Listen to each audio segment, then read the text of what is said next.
DR Congo hold Portugal for a famous 1-all draw in the Group K opener, but as for Portugal, there are many troubles and concerning signs that Roberto Martinez will have to address, or else they are in serious jeopardy of going the distance, which most football fans would have thought and expected of one of the most talented Portuguese squads that have ever been assembled. This generation is of serious skill and ability, but there is huge red flags. There are huge concerns and question marks I have over their performance. And firstly, just their lack of intensity, the lack of purpose they had was really bizarre because they scored a very early goal, courtesy João Neves. But after that, like since that, they didn't push for a second goal.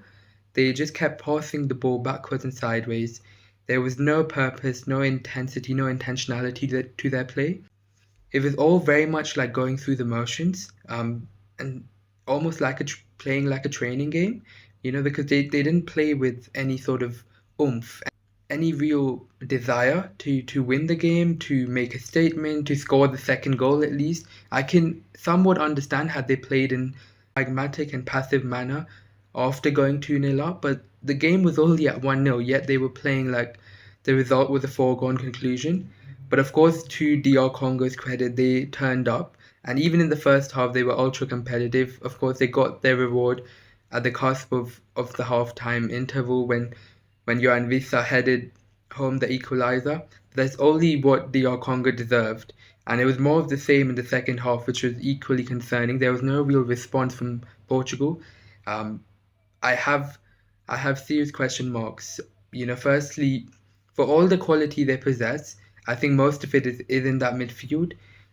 When I look at their forward options, it's not the greatest. I don't rate Pedro Neto. He was really poor. But Rafael Leao, who came on for the last 20 minutes, had a shocker as well. So that's not very encouraging. Bruno Fernandes, who's been hyped up to have this magnificent season because he broke the Premier League assist record, was horrendous. Again, yet again, when come a big game, at the biggest stage of them all, he's gone missing. I look at the right hand side. I don't like and enjoy the deployment of Bernardo Silva at right wing. If he's to start for this Portuguese team, he has to play centrally. There's absolutely no point of playing Bernardo Silva on the right wing in 2026. It's absolutely criminal, and it came to no one's surprise that he couldn't influence the game. But of course, even his replacement, I know Conceição has scored a couple of goals in his last few Portuguese appearances, but I'm not the biggest fan of him. They need runners on the right hand side, but they don't really have those sort of profiles. Rafael Leao is the only one from the left. But even if you look at the options on the bench, you're looking at Trincao and Gonzalo Guedes or João Felix, which don't really instill you with much confidence. So that there is huge concern, and none more than, of course, Cristiano Ronaldo up top, who shockingly played the entire game, which was really bizarre. Again, made no sense. He was absolutely abysmal and anonymous throughout the game. He should have been subbed off a long time ago.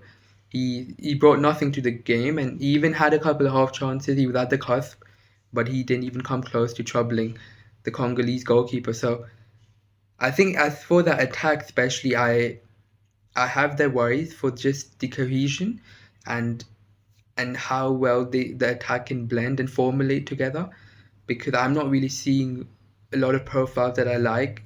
Neither am I a huge fan of sort of the individual talents they possess in their ranks in those forward positions. They're not as pristine as some of the other nations, and I don't see that unity or cohesiveness when they play. They're very disjointed, the whole performance, not just the attack.